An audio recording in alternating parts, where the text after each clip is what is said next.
What is up, YouTube family? This one's gonna be a doozy. We're gonna go ahead and react to George Carlin saving the planet. So as a believer, you understand that Jesus Christ is in control of the planet, that this is the devil's planet also in a weird way. However, this is also God's footstool, so he's in charge of it. But however, obviously we humans have free will to basically dictate what happens on the planet in a weird way. And, you know, God allows us to do a lot of stuff to the planet, the poor thing. But we're gonna be here, so let's see what George Carlin has to say. I know he passed away, and as a Christian it's hard to say that like he's in hell, but I have no idea where his heart is. I have no idea where his heart was in his final hours. Even if he's publicly proclaimed that he's not a believer, I have no idea. I want to believe he's in heaven, but based on what I've seen, I don't know where he is. I'm not allowed to judge. Let's go ahead and watch this. Let's do it. See, I'm not one of these people who's worried about everything. You got people like this around you. Country's full of them now. People walking around all day long, every minute of the day, worried about everything. Worried about the air, worried about the water, worried about the soil. Worried about insecticides, pesticides, food additives, carcinogens. Wow. Worried about radon gas, worried about asbestos. Ahead of his time. Worried about saving endangered species. Ahead of his time. Let me tell you about endangered species, all right? Saving endangered species is just one more arrogant attempt by humans to control nature. It's arrogant meddling. It's what got us in trouble in the first place. Right. Doesn't anybody understand that? Interfering with nature. Over 90%, way over 90% of all the species that have ever lived on this planet, are gone. They're extinct. We didn't kill them all. They just disappeared. That's what nature does. They disappear these days at the rate of 25 a day. And I mean regardless of our behavior. Irrespective of how we act on this planet, 25 species that were here today will be gone tomorrow. Let them go gracefully.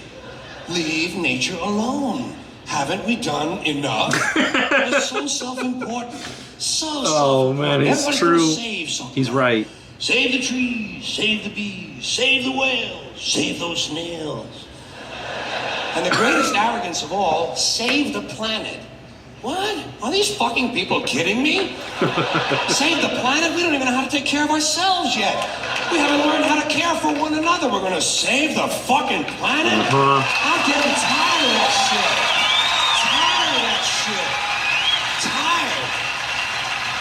I'm tired of fucking Earth Day. I'm tired of these self-righteous environmentalists, these white bourgeois liberals who think the only thing wrong with this country is there aren't enough bicycle paths. People trying to make the world safe for their Volvos. Besides, environmentalists don't give a shit about the planet. They don't care about the planet. Not in the abstract, they don't. Not in the abstract, they don't. You know what they're interested in? A clean place to live.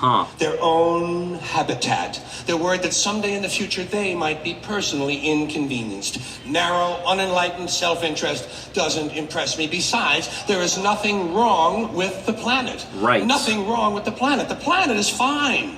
The people are fucked. Difference. The planet is fine.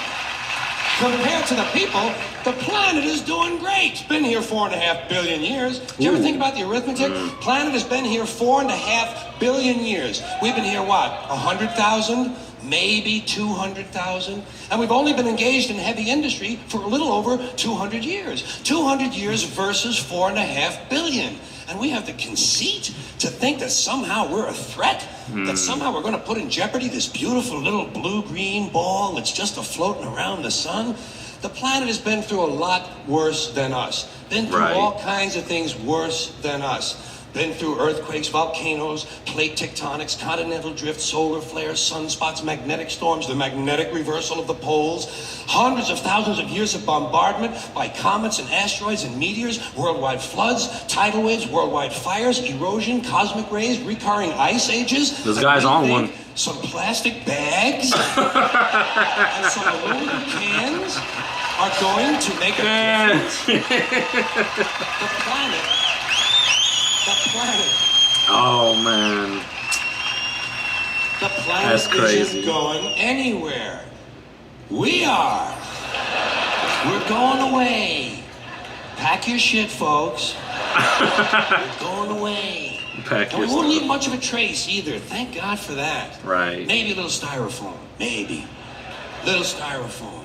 Planet will be here and we'll be long gone. Just another failed mutation. Just another closed-end biological mistake. An evolutionary cul-de-sac. The planet will shake us off like a bad case of fleas. A surface nuisance. You want to know how the planet's doing? Ask those people at Pompeii who are frozen into position from volcanic ash how the planet's doing. Right. Want to know if the planet's all right? Ask those people in Mexico City or Armenia or 100 other places buried under thousands of tons of earthquake rubble if they feel like a threat to the planet this week. How about those people in Kilauea, Hawaii, who build their homes right next to an active volcano and then wonder why they have lava in the living room? Right. Interesting stuff. We'll be here for a long, long, long time after we're gone, and it will heal itself. It will cleanse itself, because that's what it does. It's a self-correcting system. The air and the water will recover. The earth will be renewed. And if it's true that plastic is not degradable, well, the planet will simply incorporate plastic into a new paradigm. The earth plus plastic.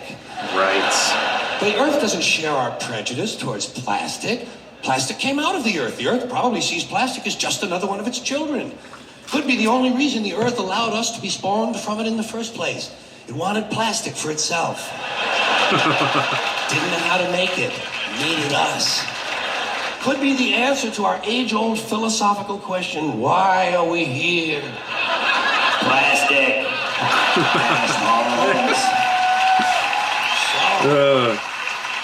So, the plastic is here, our job is done, we can be phased out now, and I think that's really started already, don't you? I mean, to be fair, the planet probably sees us as a mild threat, something to be dealt with, and I'm sure the planet will defend itself in the manner of a large organism, like a beehive or an ant colony can muster a defense. I'm sure the planet will think of something. What would you do if you were the planet trying to defend against this pesky, troublesome species? Let's see. What might... viruses. Viruses might be good. They seem vulnerable to viruses. And viruses are tricky, always mutating and forming new strains whenever a vaccine is developed. Perhaps this first virus could be one that compromises the immune system of these creatures. Perhaps a human immunodeficiency virus, making them vulnerable to all sorts of other diseases and infections that might come along. And maybe it could be spread sexually, making them a little reluctant to engage in the act of reproduction. Right. Well, that's a poetic note. And it's a start. And I can dream, can't I? So I don't worry about the little things. Bees, trees, whales, snails. I think we're part of a greater wisdom than we will ever understand. A higher order. Call it what you want. You know what I call it? The big electron. The big electron. Whoa. Whoa. It's trippy. Whoa. But it's funny. It doesn't punish. It doesn't judge at all. It just is. And so are we. For a little while. Thanks for being here with me for a little while tonight. Oh. Sorry, the video's kind of like messed up, but that was a good ending. Good ending. Great ending. Okay. Look at you, George Carlin. Oh, I'm pretty sure he has a lot of other more hilarious stuff somewhere out there. New York! Take care of yourselves, yeah.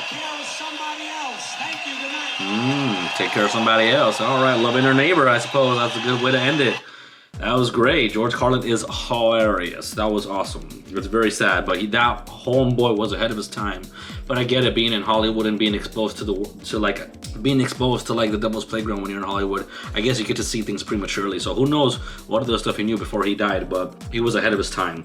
I like how the idea of controlling nature was pretty interesting as well. I mean, I'm pretty sure you guys have heard about that. We're trying to resurrect the mammoth, or I guess some scientists are trying to bring back the mammoth. I don't think that's ever going to happen. I think we're eons beyond doing something like that as well. You know, God chose what animals wanted to be alive post the flood, and you know, there's even ancient artifacts of dinosaurs in a lot of like cave drawings and whatnot, or even Inca, Aztec, Mayan, or just cultural arts. There's something that talks about dinosaurs. So as far as I'm concerned, that's basically just a little tidbit of saying God is still in control.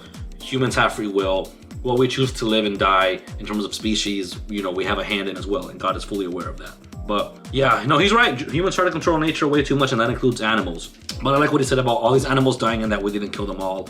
That is hilarious. What I don't agree with him is the age of the earth. I'm kind of one of those young earth creationists that believes the earth is like about 7,000 or 8,000 years old, and that a lot of things have happened quite recently. And so even then, it's kind of silly. I know people don't really totally believe in the young earth creation, but I do. And so I just don't agree with him in George's video, but that's just my perspective on that. I like how we talked about just basically the earth have gone through hell and back twice when it comes to like, you know, floods, typhoons, earthquakes, and this and that. But I believe things on the planet Earth occur cyclically. So it's a cycle. So the same way there's global warming now, I think at one point there was also obviously a global cooling, i.e. the Ice Age, i.e. that's probably when the continents drifted after or during Noah's Ark. And that's kind of like my view on that, putting a lot of things together. You might disagree with it, it's fine, that's okay. I'm not a scientist, but it makes somewhat sense to me, but that maybe goes to show you how ignorant I am. That's just where I stand. One of the things I like to talk about is that nature will always win. Jesus Christ designed nature to always win. Jesus Christ is the creator of the heavens and the earth. He is the Alpha and Omega. He has come here to save, and the way he created nature is to do that as well. That's why you have all these ancient ruins being discovered, like the Machu Picchu was covered in grass as well. Also the temples in parts of Latin America, all of that was covered by the nature that God created. So nature always finds a way to win, but we humans discover these things. But as far as I'm concerned, evil is here on earth because of Satan, but yet Jesus Christ came to save us all. So George Carlin's video was pretty dope. It was pretty valid. It was interesting nonetheless. Sucks to know where he might be because he didn't believe in God or Jesus, but hopefully we'll see how it was. Other than that, you guys, I enjoyed this video. Hope you guys stuck around to the end and ask your questions. And if not, talk smack about me. All right, you guys, subscribe and stay blessed, y'all. Peace.